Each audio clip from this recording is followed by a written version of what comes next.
இது போகும் வழியோ வெற்று பாதை, திரும்பும் வழியோ வெற்றி பாதை. விரும்பிய இதயத்தை அடைந்திடும் பயணம் இது.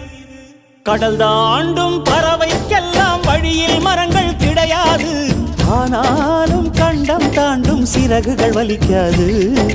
மலையேறும் எறும்பின் கால்கள் வெயிலை மிதித்து உடையாது. மனதோடு காதல் வந்தால் மனிதா தடையேது.